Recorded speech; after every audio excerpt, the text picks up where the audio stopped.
Hello everyone and welcome to our webinar on embracing digital in the classroom. My name's Anna Redding, and I'm the Marketing Executive here at Cengage. I'll be hosting the webinar today along with my colleague Stuart. Hi there, my name's Stuart Webster, and I'm the Digital Solutions Manager here at Cengage. And as Anna said, I'll be helping her host this webinar today. Just to get you started and to get you a little more familiar with the interface of the webinar tool we're using today, hopefully you'll all be able to see our opening slide on the screen at the moment. Just switched it over to our hello slide, so you should have seen that happen. That's where most of the action is going to happen today. It is an interactive webinar, so we will be using poll questions and getting you to answer some questions and share some ideas with us through the poll questions. So you'll need to keep an eye on that main frame throughout the webinar. Slightly below that, you will see a chat room. I can see some of you have started to add some comments there. Roxanne's our chat moderator today, so she'll be running the chat room, but we'll all be adding comments. And just to make sure that everybody's on board with the chat room, because we're going to use it a lot, could you all drop in a hi or a hello, just so we know that you found the chat room? Hi there, Jasper, and Zom, and Teresa, Katya, lots of people in. Okay. Hello from Prague. Hello, Prague. Welcome. Good morning. So it looks like everybody has found the chat room and you've got the main field. So I will hand back over to Anna. Thanks, Stuart. So just to let you know also that we'll be recording the webinar today. So we've recorded our previous ones, but we'll also be recording this. So any of you who couldn't attend, or if you'd like to watch back, we'll send you the recording after. Also, as you can see on the screen now, we've created a certificate of attendance. So if you would like to receive one of those, just pop your name in the chat room and we will send one of those out to you.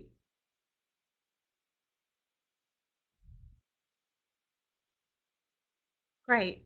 So just to start off, I wanted to give a quick overview of why we decided to do a webinar on embracing digital in the classroom. So technology has really begun to transform the way teachers teach. Expanding upon and enhancing traditional teaching methods that were used in the classroom before. So educational technology proposes a more personalised approach to learning and also teaching. And there's a growing list of benefits which include motivating students, engaging students, and being able to respond to a variety of different learning styles. And also with technology now, it's becoming more and more possible to enhance kind of content and reinforce any content that you may have. I'm sure that all of you are using digital in some way to enhance your teaching or within your classroom. So as Stuart said, it would be really great if this could be as interactive as possible and you share your ideas about what's working for you, what might not have worked for you, so we can get some ideas together. So just to quote some kind of research that we have kind of based this webinar on, from the Joint Information Systems Committee. They did a survey with over kind of 10,000 participants.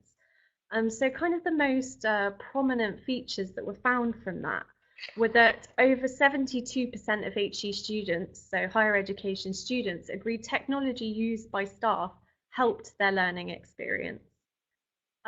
However, only just over 37% agreed that learners were given the chance to kind of be involved in discussions about digital solutions, so what digital solutions are used in the classroom. So that's something we'll come on to speak about in one of our poll questions. Also, 57% of lecturers said student engagement was the main reason for adopting a digital learning solution. So that's also something we'll come on to and hear about your ideas.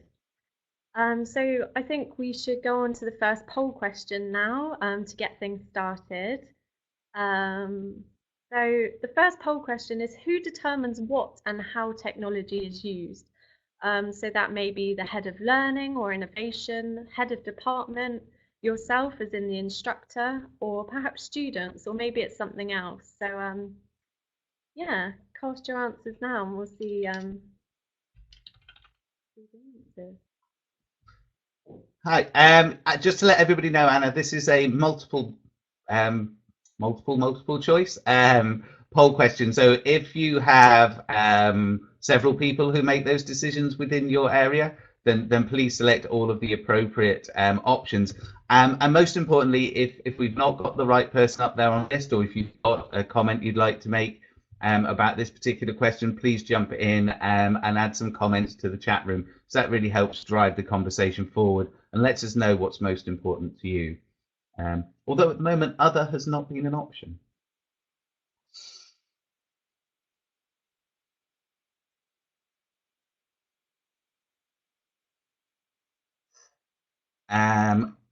If you've submitted your poll, I don't think I can open it up again, I'm afraid. But if you want to put another suggestion, please type your suggestion in the chat room and we can take that into account. And as I said, it will help drive the conversation this morning. Oh, there's lots of typing going on, which I think is very positive. Still a few people to vote, so if you've not taken the opportunity to vote, please jump in now and share your thoughts with us.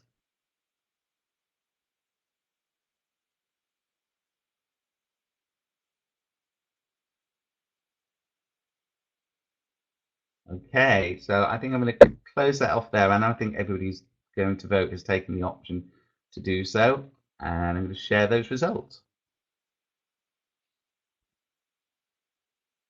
Great. So it's really interesting to see that kind of the most popular answer there, or the main answer there, was myself, or, well, as an instructor or a lecturer.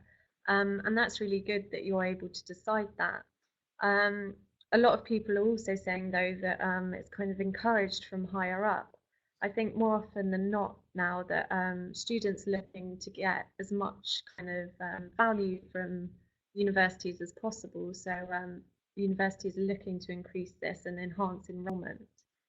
I think, sorry, I was going to jump in there, and I was just looking at some of the points that were going past, and Jasper had said that he feels he innovates a lot, and he's using it to drive student participation and get the students to be involved in their in the choice of platform, which I think is a really important piece, and clearly giving students those choices, I think can be helpful. I think from my side, so I travel quite a lot to institutions across the whole of Europe, the Middle East, and Africa, and from that, and from some of the webinars we've done in this series, one thing we have heard is that if you leave students to make decisions, they can be quite innovative, and they tend to collaborate and work well together. So identifying tools that the students have maybe are using outside of the classroom could be a way that helps you to identify things that you could also be using inside of the classroom,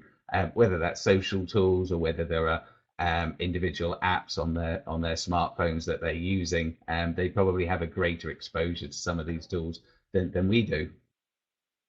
Yeah, I definitely agree with that, Stuart, because in order to understand kind of the needs of students, it's really important that we speak to them and involve them in kind of decisions like that.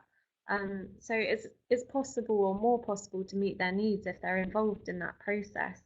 So the research we just quoted says that actually only just over 37% of students are kind of involved in that decision.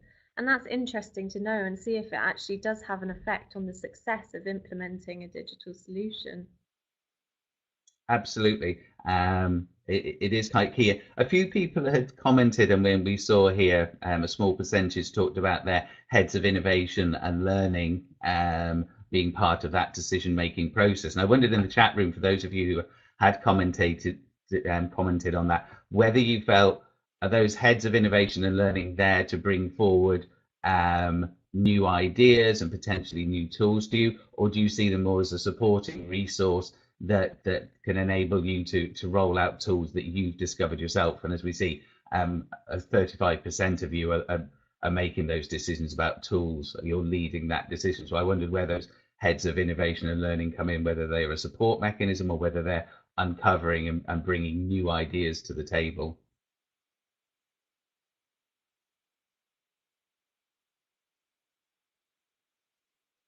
Oh, there's a few comments coming in, Anna, but maybe you want to move forward and we can jump onto those when they come through.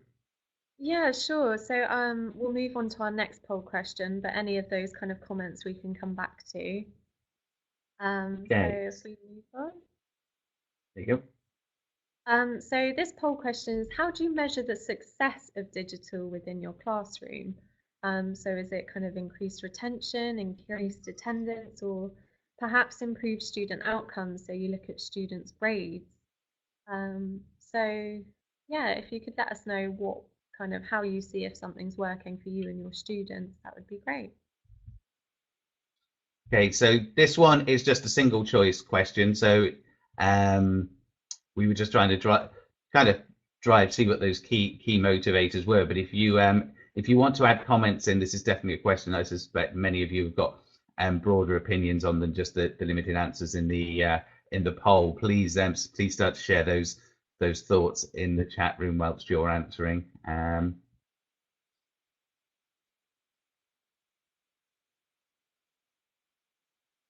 Okay. And everyone's starting to answer. So if you've not taken your opportunity to answer yet, please jump in and do so. Just going to have a look at the chat room.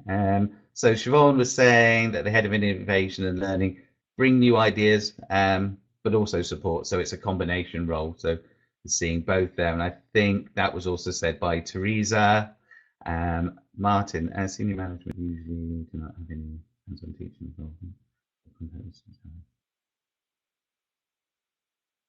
Okay, so Martin's saying that the senior management are really trying to support and drive forward key initiatives and ideas rather than specifics, because they're not teaching at this time.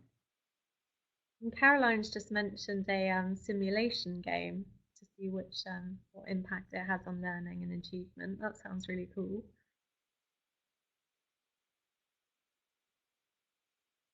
Caroline, maybe you could expand upon that a little. So what is it that what kind of simulations is it you're running there, and maybe what area are you teaching? Because that would be interesting. Zom saying they provide support. Still, just wait a little bit longer, see if we get any more votes coming in.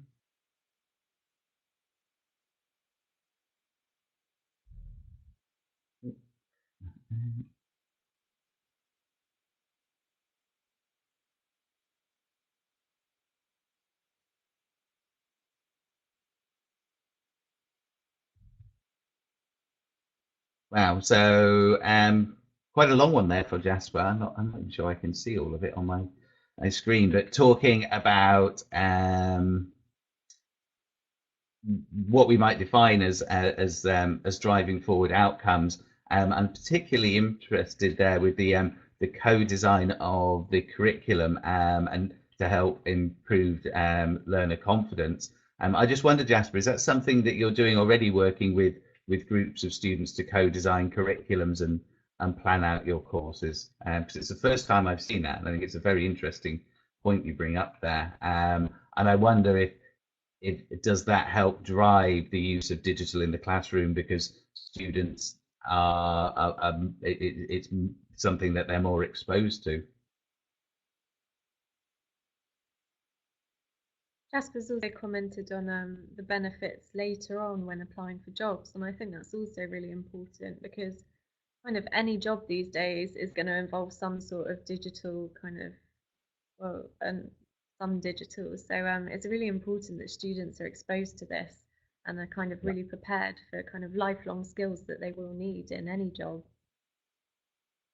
Absolutely, and I think certainly I can only comment from the job I do now, but certainly the diversity of tools that we use on a day-to-day basis and finding new tools to help create efficiencies and more effective workflows in work is really key. So exposing students to as much of that as possible, I guess, is part of preparing them for the workplace.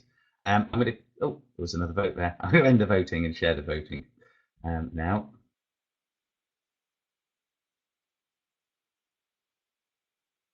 So as we can see, and it's not surprising really that the majority there is about improved student outcomes.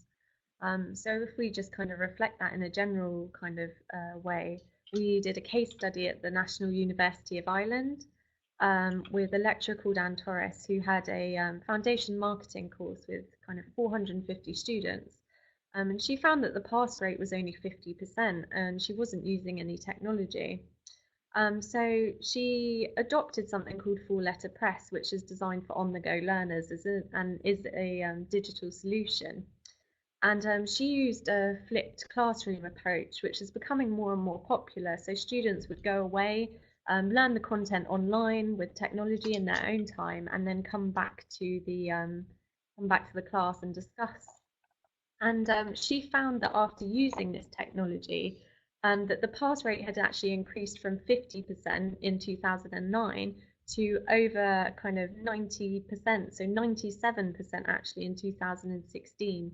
And she said it was all down to the engagement of students, but this just goes to show kind of how digital can be really successful and a really easy way to measure how successful it can be. Sorry, I was just catching up on the chat room, and certainly Anne's example of looking at the kind of tools and resources that we deliver to students, and how that affects their level of engagement, and that would move on to driving better outcomes is really key. And I think she's a good example of that. I was just catching up with some of the questions in the chat room as well. I was just reading one there from Caroline mentioning that students in a recent feedback, she talked earlier about her simulation tools, that students found it one of the most one of the most positive aspects of their course. So finding appropriate digital tools or online tools to support your students, certainly in Caroline's case and Anne's case, has driven students to have a more positive experience of their courses. Let's wait and see what else was in the chat room.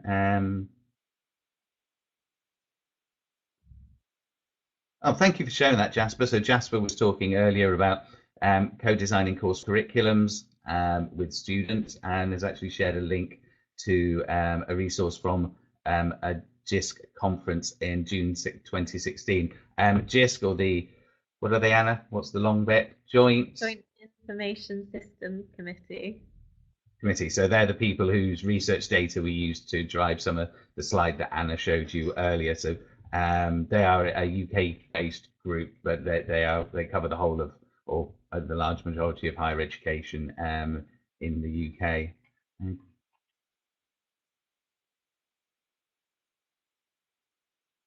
So Caroline talking there, and this is a theme that we see often. So again, when looking at tools that students like to use and how they take on board those tools, that her game has an embedded advisor which students like to support their learning. And strangely enough, I came off a call just this morning with a group in the Middle East who were implementing a digital solution from Cengage, and one of their key positives for it was that it had an embedded advisor, I guess you could call it, using Caroline's terminology, that supported students in their learning, so that students weren't just using digital in the classroom, although that was a key driver, that then they use it to motivate how students become more independent learners and then carry on that learning outside of the classroom environment. Cool. So where do you want to go next, Anna? Should we move on to our final question? We can do that. Seems like a good plan. So there you go. You should be able to see it on the screen now.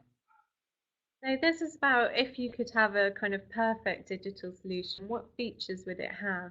So would it have kind of auto-graded assignments, perhaps saving you time as a lecturer, but also allowing you to engage your students with instant feedback, or kind of data tracking or analysis, group work functionality, video chat, or the ability to record lectures?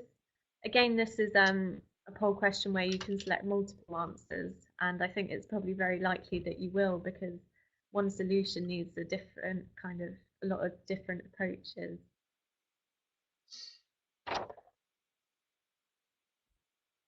Oh, blimey, there's a plethora of activity going on at the moment. So as Anna said, you can pick multiple choices here, and I suspect even with those multiple choices, there will be other features or tools that you would like to see inside digital solutions that you're choosing to use, or maybe enhancements to tools you're using at the moment. So Please feel free again to add to the chat room, as well as give us your thoughts in the poll.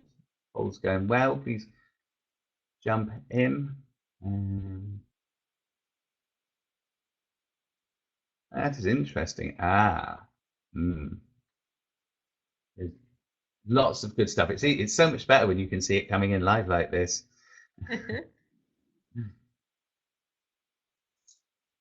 That is interesting. Okay, so we'll open this up at the moment. If you've not taken the opportunity to vote yet, please do. There's still plenty of people left to vote. Please share your thoughts on this one with us. So I'm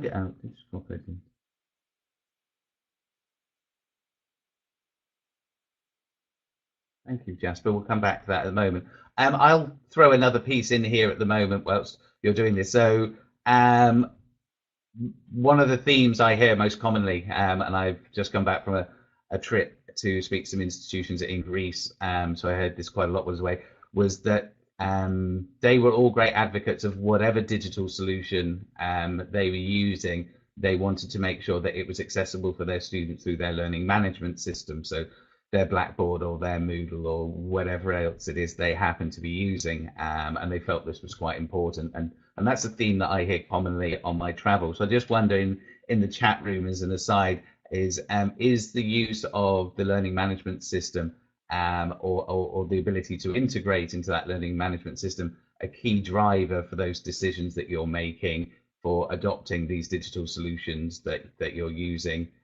Or is that less of a concern when you're using it in a classroom environment?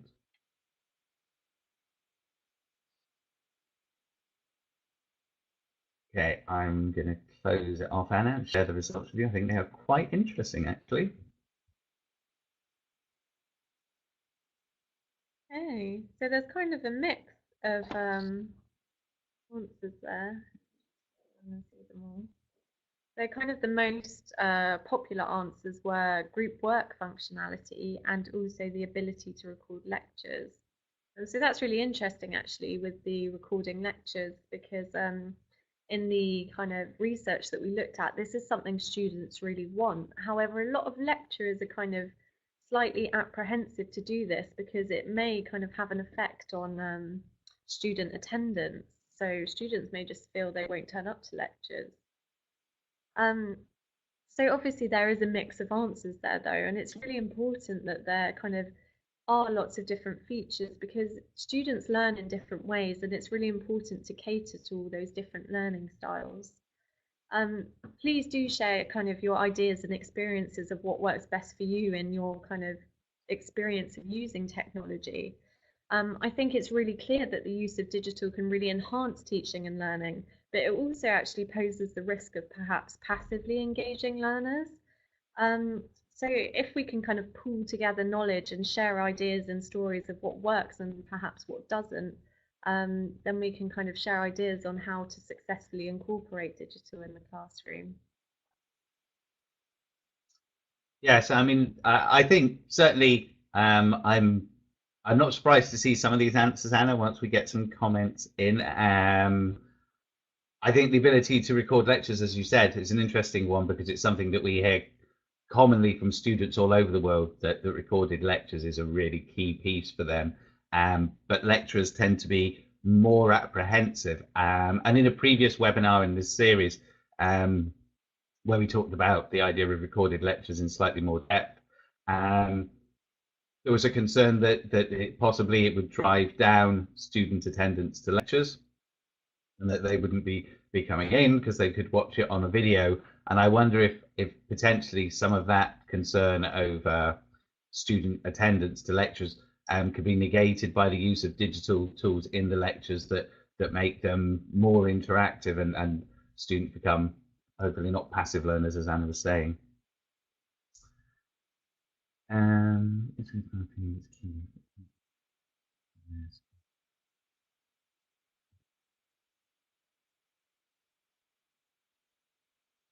I think it's a really interesting piece there from Jasper, talking about integration to VLE is a nice to have and it's a useful feature, but shouldn't come in front of the ability or restrict you from being innovative and trying new ideas and connecting to external partners. So I Jasper, I think that clearly an advocate for digital from what we've seen today, and I would agree. I think whilst having a good solid underlying structure is a valuable asset, that being able to make brave steps and try new things and test ideas out, and they're not always successful, but being able to do that really allows you to make changes and push your courses forward and your teaching forward in the way that maybe students are looking for, and maybe institutions are not always ready to make that transition. And there was a long comment from Anita, Anna, but I didn't know if you picked up on it. So, Anita's commented on how they use Blackboard alongside kind of more traditional lectures in engineering, so they can kind of contextualize the theory that students are learning. So I think that's really important for all kind of, not only engineering students, but all students at university. It's very easy to go to a lecture and learn the theory behind, you know, whatever subject you may be learning. But once you get a job, you really need the contextual information of how to apply that theory. And that's where technology can be really useful. So you can get kind of real world experience of what you're going to be doing in your future job. Yep, I would agree. And I think some of the other themes following on from Anna's piece there on employability skills and creating that is also the use of technology to help students create portfolios of work which they then use to help them get those jobs, and that's key. So whether it's developing a set of skills, whether it's a more generic skills like I don't know, the use of Microsoft Office software and the kind of software applications they're going to use in the real world, or whether it's developing portfolios of specific work aligned to the course they're studying, but being able to share that and utilize the material they've created in their courses to then help them get a job. That technology has a broad appeal of outcomes that it can deliver to, whether they are immediate ones on the course or more long-term goals. Let's see if there's anything else. No. Recording of micro lectures, so short videos from Jasper there, and micro learning is certainly something that I've seen discussed at events and conferences a lot over the past few years, and certainly at Cengage we've worked with some of our more traditional authors and writers of text material to work with them to embed those micro learning short video materials in courses, and it's something that we've seen students have a high appetite for. So definitely those short micro learning burst videos and simulations are something that appeal to students, and certainly if they have a mobile accessible piece to them so they can use them on their smartphones and their tablets. Oh, time is cracking on, Anna.